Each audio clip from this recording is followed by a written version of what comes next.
सुबह उठकर वनजाक्षी देखती है कि जहाँ पिछली रात को एक छोटा सा पौधा था, वो अगले दिन एक बड़ा 6 फुट वाला पेड़ बन चुका था। और इतना ही नहीं, उनपे बैंगन भी इतने भरे भरे और 4 गुना बड़े भी उग गए थे।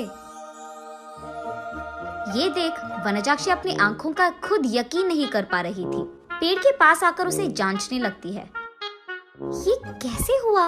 ये मुमकिन कैसे है? कल तक तो ये पौधा था, आज पेड़ कैसे बन गया? वो ऐसे सोच में पड़ गई थी कि इतने में उसकी बेटी वसुंधरा वहां आकर उस पेड़ को देख ऐसे ही चौंक जाती है। कुछ देर बाद वो हार मानकर कुछ बैंगन को लेकर उनका भरता बनाती है। बस वो भरता स्वादिष्ट था। उस स्वाद पे फिदा होकर माँ बेटी दोनों बचे कुछ बैंगनों को उनके आजू बाजू पड़ोसी लोगों में बांट देते हैं। अगले दिन उस बैंगन के स्वाद पे फिदा होकर बार बार वनजाक्षी के घर आकर उनसे बैंगन पूछते हैं। और इतना ही नहीं, जितने बैंगन को कल वो पेड़ से तोड़े थे, उतने ही बैंगन अगले दिन वापस उग गए थे।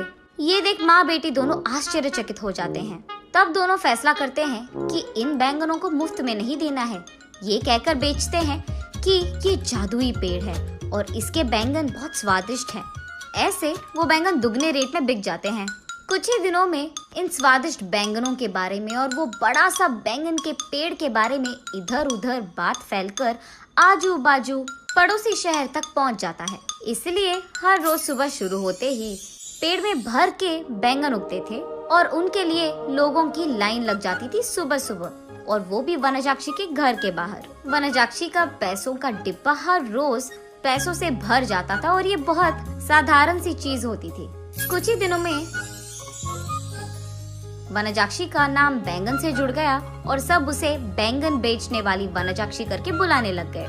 और इतना ही नहीं, वो बहुत कम समय में उस सारे गांव में सबसे अमीर बन जाती है।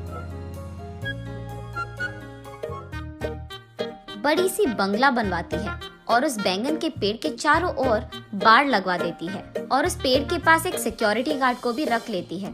एक दिन वसुंधरा वनजाक्षी के पास जाकर ऐसे कहती है, माँ, रातों रात एक छोटा सा पौधा इतना बड़ा पेड़ कैसे बन गया?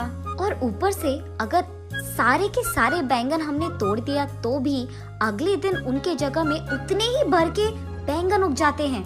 ये कैसे मुमकिन है? अरे हाँ, मैं भी इस चीज के बारे में सोचना भूल गई। चलो जो भी हुआ उनसे हमारा अच्छा ही तो हुआ। अब तो मुझे तुम्हारी शादी की भी कोई फिक्र नहीं है बेटा, ऐसे कहती है। और ठीक तभी वनजाक्षी को एक बात याद आती है।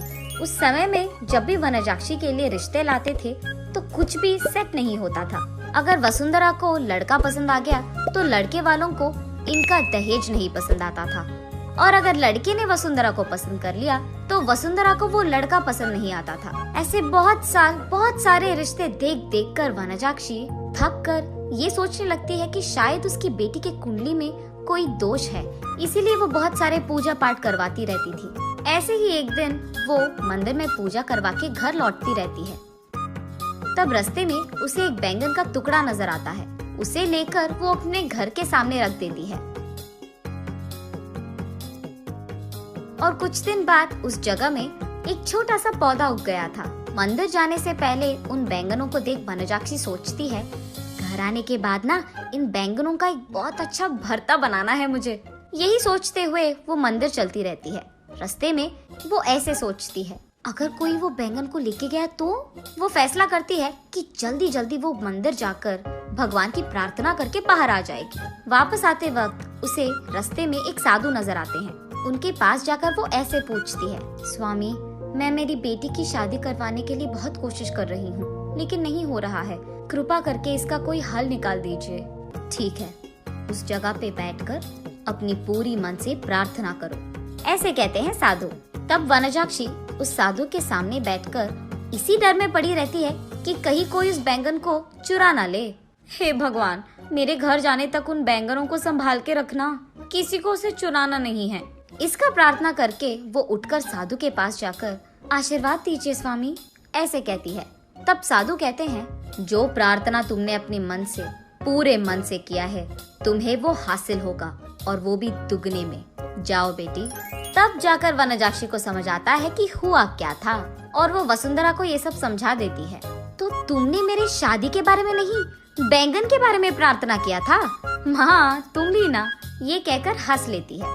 चलो जो भी हुआ, हमारा तो भला ही हुआ ना बेटी। इस बैंगन के पेड़ के वजह से हम अमीर बन गए हैं और कल ही तुम्हारा स्वयंवर है, तैयार हो जाओ। ये कहकर आजू बाजू पड़ोस के सारे गांव में डंडोरा पिटवाती है कि उससे भी अमीर लोग उसकी बेटी से शादी करने के लिए स्वयंवर आ जाए। तब तक बैंगन बेचने वाली वनजाक्षी तो बहुत प्रसिद्ध थी और उस घर के जादुई बैंगन का पेड़ भी। इसीलिए उससे रिश्ता पक्का करने के लिए बहुत सारे अमीर लोग लाइन में लग गए थे। उनमें से अमीर और अच्छा दिखने वाले एक आदमी से वनजाक्षी अपनी बेटी वसुंधरा की शादी करवा लेती है। कुछ दिन बाद जब उसके सारे जिम्मेदारियां खत्म हो गई थी, वनजाक्षी उस बैंगन के पेड़ के पास बैठकर ऐसे सोचने लगती है, उस दिन मुझे इस बैंगन के बारे में काश कुछ सोने का ख्याल आया होता। बैंगन के बदले में सोना दुगने में मिल जाता था, तब मैं और अमीर बन जाती थी। हाँ।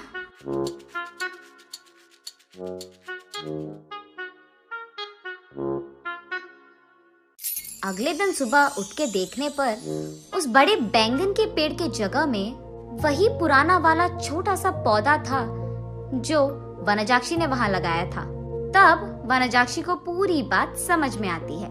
आशा करना तो अच्छा ही है, लेकिन लालच करोगे तो निराशा ही मिलेगी।